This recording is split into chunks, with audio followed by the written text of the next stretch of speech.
পাছে খাতে 12 আৰু খাতে পাছেও কিন্তু 12 উত্তৰটো কিন্তু এটাই হয় গতিকে আমাৰ প্ৰাক্তন মুখ্যমন্ত্ৰী সৰ্বানন্দ সোণোৱাল আৰু বৰ্তমানৰ আমাৰ মুখ্যমন্ত্ৰী হিমন্ত বিশ্ব শৰ্মা একেজনেই কিন্তু মানে বিজেপিয়ে কিন্তু বিজেপি যদি নো সকলোকে নমস্কাৰ জনাইছো আৰু আৰম্ভ কৰিছো মোৰ আন এটি নতুন ভিডিঅ আপোনালোকক যে মই কলো খাতে পাছে 12 পাছে খাতেও 12 কিয় কলো জানানে মানে বিজেপি হয় না নহয় কিন্তু বিজেপিৰ মাজত এতিয়া দুটা ভাগ দুটা এটা আমাৰ হিমন্ত বিশ্ব বাহিনী আৰু এটা আমাৰ নিমাতী কইনা বাহিনী নিমাতী কইনা বনাম আমাৰ সৰ্বানন্দ সোণোৱাল গতিকে আপোনালোকৰ মাজত মই কেটামান কথা কম আপোনালোকে নিজে কবচোন সৰ্বানন্দ সোণোৱাল চৰকাৰৰ দিনত আমি কি হৈছিলে কংগ্ৰেছৰ দুৰ্নীতিৰ পৰা মুক্ত বিচাৰি আমি বেলেগ এখন চৰকাৰ গঠন কৰিবলৈ বিচাৰিছিলো আৰু তেনেকৈ সকলো মানুহে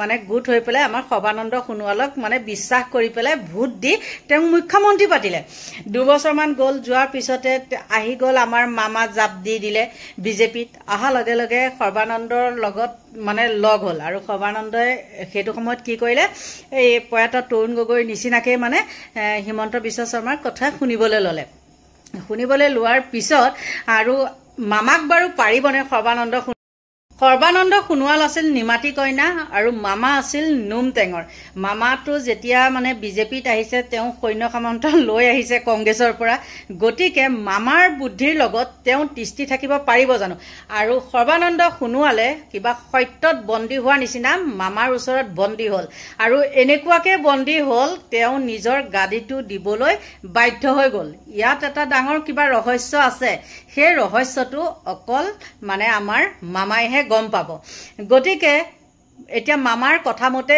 উঠব আৰু এতিয়া উপায়ন্তৰ হৈ পেলাই তেওঁটো ভাবিছা মই গাড়ীখন দি দিলো এতিয়া মোৰ কোনো এখন অস্তিত্বই নাই আৰু তেওঁ জতে ততে মানে অকল আপোনালোকে এটাই শুনিবচোন পাহাৰ পৰ্বত সেইখনেই কৰি থাকে এখিনিতে কওঁ আপোনালোকে ভুল নুবুজিব আপোনালোকে নাভাবিব যে এজনী বিজেপি এজনী কংগ্ৰেছী সেইটো কেতিয়াও নুবুজিব সেইটো মানে ভুল নুবুজিব মোক সত্যটো সদায় কবই লাগিব এতিয়া যিমানে মানে সৰ্বানন্দ সোণোৱালে যিমানে নকৰক নাটক নকৰক কিবা কিবি আপোনালোকক মই লগাই দিম বাৰু তেওঁ যেনেকুৱা কথা কৈছে সেইবিলাকে মামাৰ ওচৰত পাত্তা নাপায় যিমান যি নকলেও মামাৰ ওচৰত সেইবিলাক কথাই পাত্তা নাপায় আৰু যদি মানে 26ত বিজেপি জিকে মামায়ে কিন্তু হ'ব মুখ্যমন্ত্ৰী মই কৈ থলো আৰু গৌৰৱ গগৈ কথা বাৰু মই কম বেলেগ এটা ভিডিঅত মই আপোনালোকক কম আপোনালোকে ভুল নুবুজিব গৌৰৱ গগৈ বহুত সাৱধানে চলিব লাগিব এখিনি আৰু সৰ্বানন্দ সোণোৱালৰ হৈ পেলাই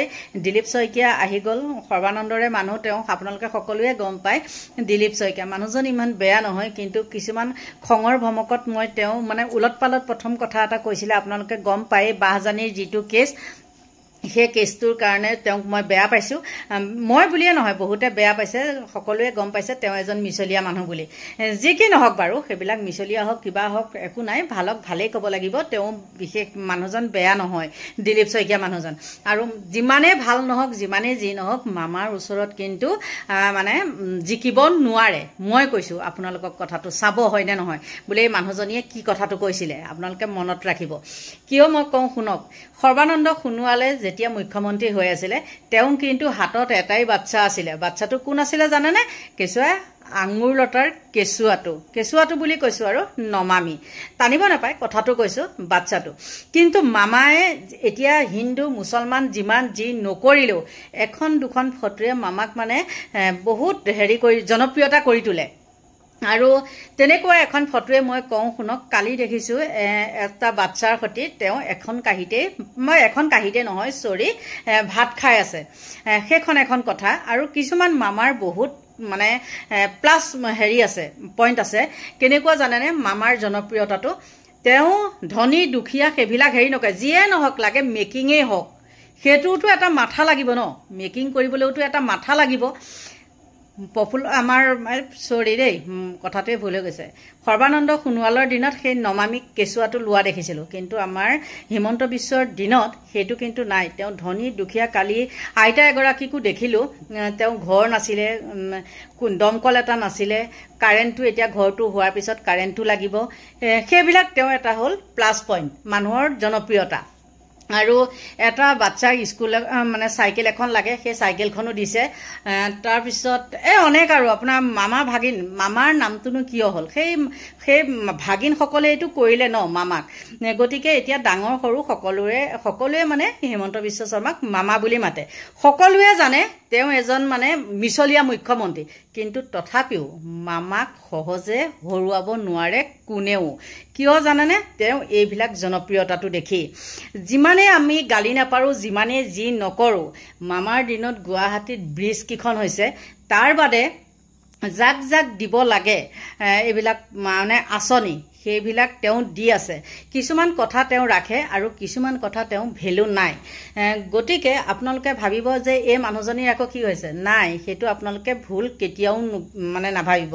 মামায়ে যেতিয়া ভাল কাম কৰিব, মামাৰ ভাল কামটো মই শলাগ ল'বই লাগিব। কালি যেতিয়া মই নিউজ চাইছোঁ, ইমান ভাগৰত আহিও মই যেতিয়া নিউজ চাই পেলাই সেই আইতাগৰাকী হওক আৰু বাচ্চা দুটামানৰ হওক, দেখিছোঁ তেওঁৰ জনপ্ৰিয়তাটো। সঁচাকৈ মানুহ জেঠিটিও সত্য কৈছে, দেখিছানে?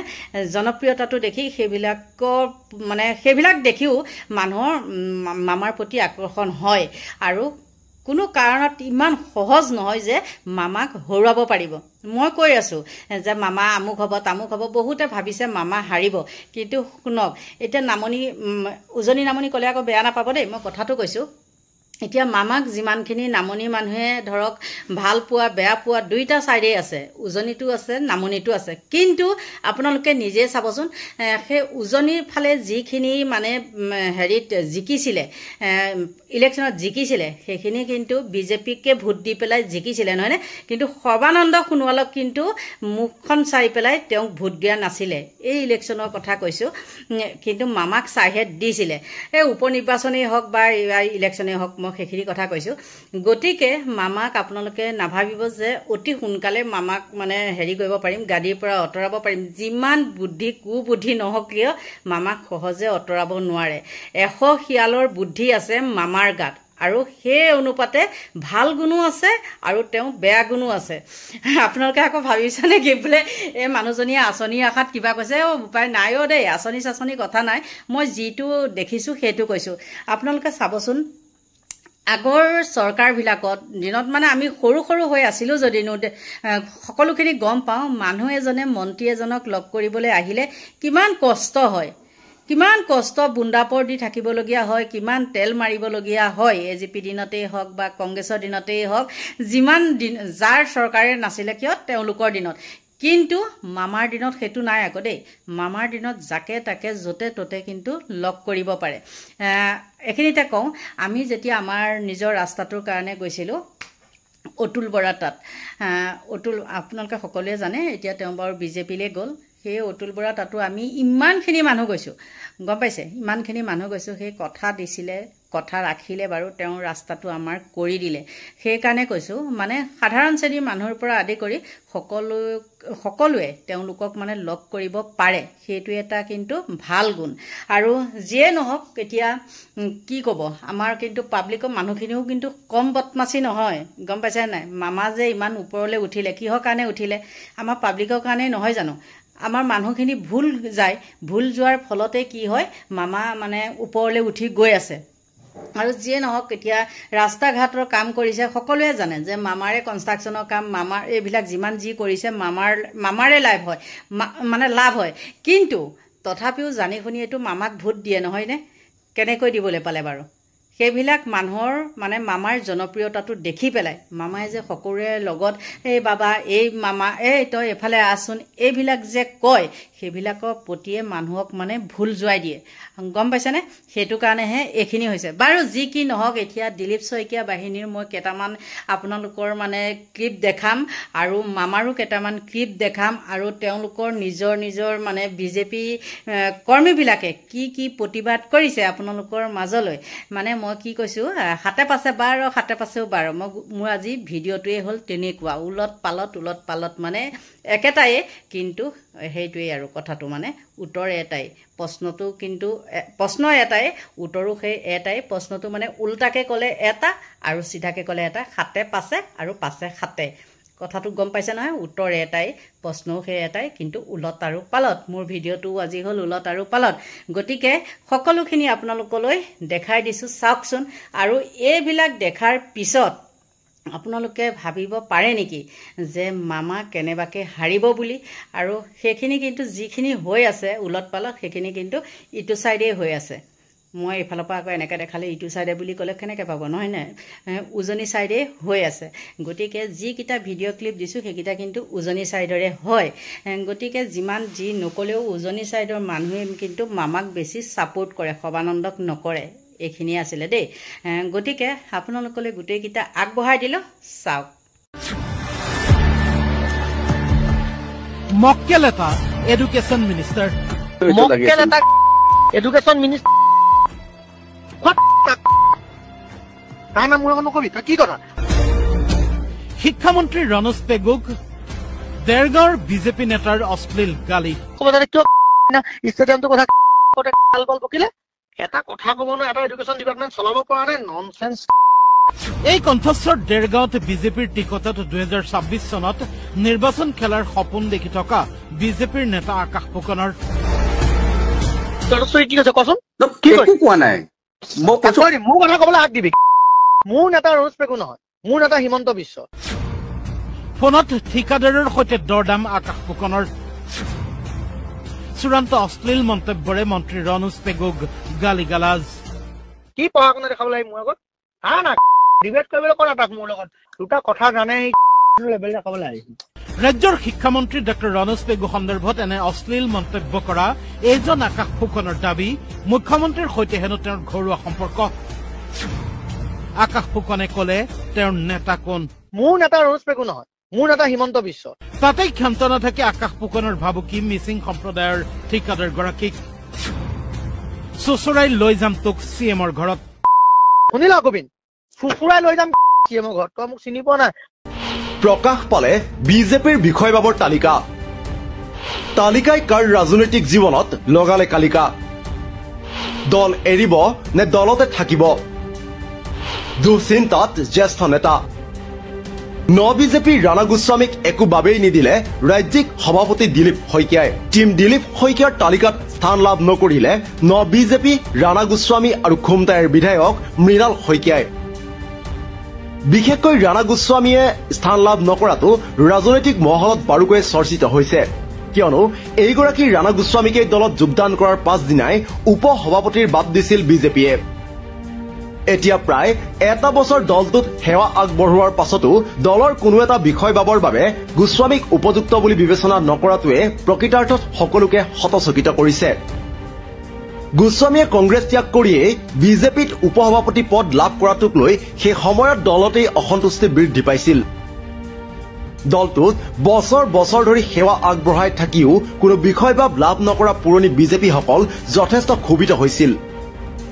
কিন্তু সেই সময়ত অসন্তুষ্ট দলীয় কৰ্মীসকলক বুজাই দিয়া হৈছিল যে ৰাণা গোস্বামীৰ বিজেপিত যোগদানে কংগ্ৰেছ দলটোক দুৰ্বল কৰিব কিয়নো যোৰহাটত লোকসভাত প্ৰতিদ্বন্দ্বিতা কৰিব খোজা গৌৰৱ গগৈ সমষ্টিটোত অচিনাকি তাৰ বিপৰীতে ৰাণা গোস্বামী আছিল কংগ্ৰেছৰ বিধায়ক গতিকে লোকসভাৰ নিৰ্বাচনৰ আগতে ৰাণা গোস্বামীয়ে দল এৰিলে গৌৰৱ গগৈ যথেষ্ট বিপদত পৰাৰ সম্ভাৱনীয়তা আছে বুলি বুজাই দিয়া হৈছিল ক্ষুব্ধ বিজেপি কৰ্মীক কিন্তু লোকসভাৰ নিৰ্বাচনৰ ফলাফল ঘোষণা হোৱাৰ লগে লগেই ৰাণা গোস্বামীৰ ওপৰত যে এটা ভুল ধাৰণাহে আছিল বিজেপিৰ সেয়া স্পষ্ট হ'ল নিজৰ ভোট বেংক থকা বুলি দাবী কৰা অঞ্চলতো তেওঁৰ সমৰ্থকে বিজেপি প্ৰাৰ্থীক ভোট দিয়া নাছিল যিটোক লৈ ৰাণা গোস্বামীৰ ওপৰত ক্ষুব্ধ হৈছিল বিজেপিৰ কিছুসংখ্যক নেতা সেয়ে এইবাৰ ৰাণা গোস্বামীৰ পৰিৱৰ্তে দিলীপ শইকীয়াৰ টীমত সম্পাদক হিচাপে অন্তৰ্ভুক্ত হ'ল যুৱ নেতা সিদ্ধাংকু অংকুৰ বৰুৱা আছিল বিজেপিৰ ৰাজ্যিক যুৱ মৰ্চাৰ সভাপতি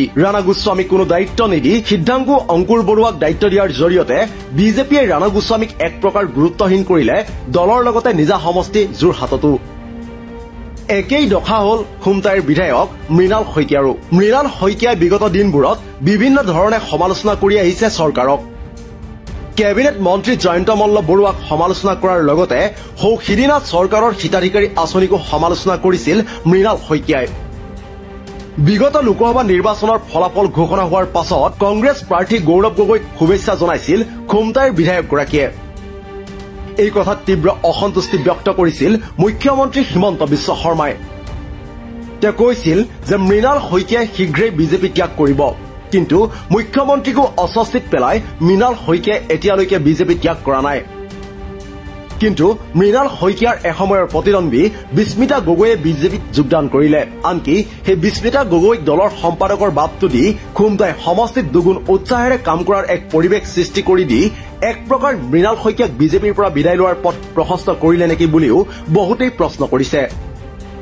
নিউজ ডেস্ক ৰিপৰ্ট, দি ক্ৰছ কাৰেণ্ট। হয়, মই ভাৰতীয় জনতা পাৰ্টীত বহুদিন ধৰি কাম কাজ কৰিছিলোঁ। বিশ্বনাথ জিলাত দুবাৰ উপসভাপতি আছিলোঁ। আজি মই 12-13 বছৰ ৰাজ্যিক কাৰ্যবাহী সদস্য হৈ কাম কৰিছিলোঁ। প্ৰভাৰী হৈ মই 8খন জিলাত কাম কৰিছিলোঁ। কিন্তু এতিয়াও দেখিবলৈ পাইছোঁ যে আমাৰ ভাৰতীয় জনতা পাৰ্টীৰ কিছুমান জ্যেষ্ঠ নেতাই আমাৰ তৃণমূল পৰ্যায়ৰ কৰ্মীসকলক, কাৰ্যকৰ্তাসকলক গুৰুত্ব দিয়া নাই। বহুবোৰ পুৰণা কাৰ্যকৰ্তাক গুৰুত্ব দিয়া নাই। একনায়কবাদ চলিছে আৰু চৰকাৰখনতো দেখিছোঁ যদিও কিছুমান ভাল কাম কৰিছে, বহুত কিন্তু দুৰ্নীতি আৰু কৰাপশ্যনৰ কমিশ্যন এতিয়াও চলি আছে। কমিশ্যন নোহোৱাকৈ এটাও কাম আজি কোনো তৃণমূল পৰ্যায়ৰ ভাৰতীয় জনতা পাৰ্টীৰ কৰ্মীয়ে নাপায়। গতিকে এইবিলাক মই কেতিয়াও সহ্য নকৰোঁ। মই কৰাপশ্যন কেতিয়াও সহ্য কৰিব নোৱাৰোঁ, কমিশ্যন কেতিয়াও সহ্য কৰিব নোৱাৰোঁ। ব্লকসমূহত সোমাব নোৱাৰি। দুৰ্নীতি, এনৰেগা কামবিলাক ইমান দুৰ্নীতি হৈছে, পইচা নিদিয়াকৈ কোনো এজন আমাৰ কৰ্মীয়ে কাম ল'বলৈ সক্ষম নহয়। গতিকে এইবিলাক কাৰণে মই ভাৰতীয় জনতা পাৰ্টি ত্যাগ কৰি আৰু ভাৰতীয় জাতীয় কংগ্ৰেছ আজি যোগদান কৰিবলৈ আহি আছোঁ। মোৰ লগত আমাৰ পাভৈ অঞ্চলৰ বা বিশ্বনাথৰ সকলো জাতি জনগোষ্ঠীৰ লোক আহিছে। বড়ো ভাইসকল আহিছে, কাৰ্বি ভাইসকল আহিছে, আদিবাসী ভাইসকল আহিছে, গোৰ্খা ভাইসকল আহিছে। আমাৰ সেই সকলোবিলাক আহি মোৰ লগত যোগদান কৰিবলৈ আগবাঢ়ি আহিছে আৰু প্ৰায় 1500 আমাৰ ভাৰতীয় জনতা পাৰ্টীৰ কাৰ্যকৰ্তা, পৰিষদৰ সদস্য আৰু আপৰ সদস্য আজি মোৰ লগত ভাৰতীয় জাতীয় কংগ্ৰেছত যোগদান কৰে। বিশ্বনাথত মই বিজেপি দলটো শক্তিশালী কৰিবলৈ দিন ৰাত একাকাৰ কৰি চেষ্টা কৰিছিলোঁ। মই বিশ্বনাথ জিলা দুবাৰ উপসভাপতি আছিলোঁ, এবাৰ অলপ দিনৰ কাৰণে জেনেৰেল ছেক্ৰেটাৰী আছিলোঁ। ইয়াৰ পৰৱৰ্তী পৰ্যায়ত মই 11-12 বছৰ ৰাজ্যিক কাৰ্যবাহী সদস্য আছিলোঁ। মই 8খন জিলাত প্ৰভাৰী কাম কৰিছোঁ। ঢকুৱাখানা, ধেমাজি, লখিমপুৰ, শোণিতপুৰ, কোকৰাঝাৰ, ওদালগুৰি, গোৱালপাৰাত মই প্ৰভাৰী হিচাপে কাম কৰিছোঁ। কিন্তু যথেষ্ট গুৰুত্ব সহকাৰে কাম কৰাৰ পাছতো আমাৰ উৰ্ধতন কৰ্তৃপক্ষই কিন্তু আমাৰ নিচিনা মানুহক গুৰুত্ব দিয়া দেখা নাপালোঁ। সেইকাৰণে মই ভাৰতীয় জনতা পাৰ্টী ত্যাগ কৰি আজি ভাৰতীয় জাতীয় কংগ্ৰেছত মই যোগদান কৰিবলৈ আগবাঢ়ি আহিছোঁ।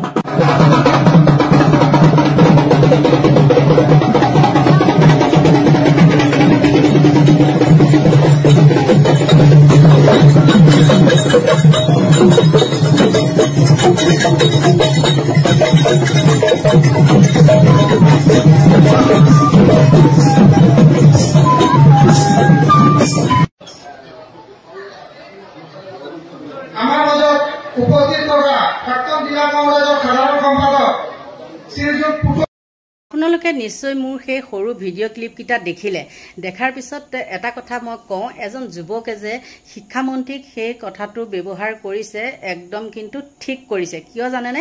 মামাৰে চাগে সেইজনক শিক্ষামন্ত্ৰী পাতিছিলে ৰণোজ পেগুক, আৰু সেই ৰণোজ পেগুৰ কিবা কাম আছেনে? মেট্ৰিক পৰীক্ষা হওক, হায়াৰ ছেকেণ্ডেৰী পৰীক্ষা হওক, মুঠতে শিক্ষা বিভাগ যিমানেই ৰিজাল্ট দিয়ক, কি দিয়ক, গোটেইখিনি কিন্তু মামাৰ নিৰ্দেশ মতেহে হয়। আৰু সেই যুৱকজনৰ কথাটো একদম সত্য কথা, যিটো মই ৰেকৰ্ডিং দিলোঁ। গতিকে আৰু এজনে যে এইবিলাক বিজেপি এৰি কংগ্ৰেছত জইন কৰিবলৈ আহিছে, দেখিছেনে নাই? এইবিলাকে হ'ল আজি মই প্ৰশ্নটো যে ক'লোঁ 7 পাছে 12, 5 7 12, এইখিনিয়ে হ'ল সেই তেওঁলোকৰ বিজেপিৰ ভিতৰত চলি থকা মানে নাটক, এই নাটকখন। আৰু এই নাটকখন যিমানে যি নাটক নহওক, কিবা নহওক, মানে সৰ্বানন্দ সোণোৱাল মুখ্যমন্ত্ৰী হ'ব নোৱাৰে, আমাৰ মামাই হ'ব মুখ্যমন্ত্ৰী। ইমানেই ক'লোঁ। সদৌ শেষত সকলোকে ভগৱানে ভালে কুশলে ৰাখক, তাকেই কামনা কৰিছোঁ। আৰু মোৰ ভিডিঅ'টো ইমানতে সামৰণি মাৰিছোঁ। Bye bye.